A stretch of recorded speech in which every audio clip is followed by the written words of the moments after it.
Hi ನಮಸ್ಕಾರ ಎಲ್ರಿಗೂ. ಇವತ್ತು ನಾವು ಒಂದು ಪ್ರೈಮ್ ನಂಬರ್ಸ್ನ ಯಾವ ರೀತಿಯಾಗಿ ನೆನ್ಪಿಟ್ಕೊಳ್ಳೋದನ್ನು ಅನ್ನೋದನ್ನು ನಾನು ತೋರಿಸ್ತಾ ಇದ್ದೀನಿ. ತುಂಬ ಈಸಿಯಾಗಿ ಎಲ್ಲ ಮಕ್ಕಳು ಕೂಡ ನೆನ್ಪಿಟ್ಕೋಬೋದು.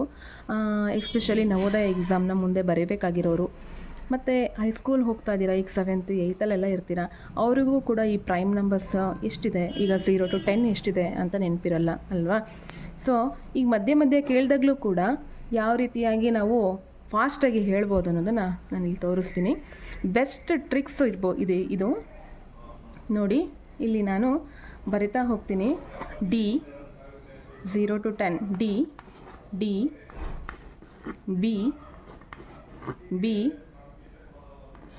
C B B C B next A.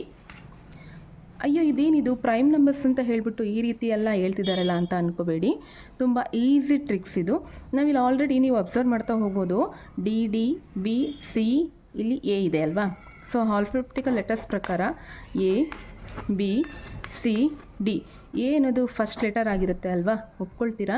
B ಅನ್ನೋದು second letter, C 3, D is 4.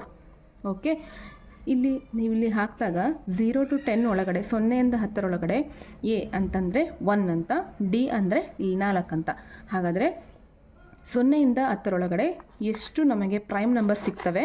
4. ಅದೇ ರೀತಿಯಾಗಿ ಇಲ್ಲೂ ಕೂಡ 10 to 20 4 ಸಿಗುತ್ತೆ. 20ಇಂದ 30 ಒಳಗಡೆ ಬಿ ಅಂದ್ರೆಷ್ಟು? 2. 30ಇಂದ 40 ಒಳಗಡೆ 2. ಸಿ ಅಂದರೆ 3. 40 to 50 3 prime numbers. 50 to 60 again 2 prime numbers. 60 to 70 again 2 prime numbers. 70 to 80 3 prime numbers. 80 to 90 2 prime numbers. Last 90 to 100 A is nothing but 1 prime number ಇದೆ ಅಂತ ಅರ್ಥ. I hope it is clear. ಎಲ್ರಿಗೂ ಕೂಡ ಈಸಿಯಾಗಿ ಅರ್ಥ ಆಯಿತು ಅಂತ ಅಂದ್ಕೊಳ್ತೀನಿ. ಇದು ತುಂಬ ಈಸಿ ಟ್ರಿಕ್ ಮತ್ತು ನೆನ್ಪಿಟ್ಕೊಳ್ಳೋಕ್ಕೂ ಕೂಡ ತುಂಬ ಈಸಿಯಾಗಿ ನೆನ್ಪಿಟ್ಕೋಬೋದು. ಈ ವಿಡಿಯೋ ಏನಾದರೂ ನಿಮಗೆಲ್ಲರಿಗೂ ಇಷ್ಟ ಆಗಿದ್ದರೆ ದಯವಿಟ್ಟು ಲೈಕ್ ಮಾಡಿ ಮತ್ತು ಸಬ್ಸ್ಕ್ರೈಬ್ ಆಗೋದನ್ನು ಕೂಡ ಮರಿಬೇಡಿ. Okay, thank you.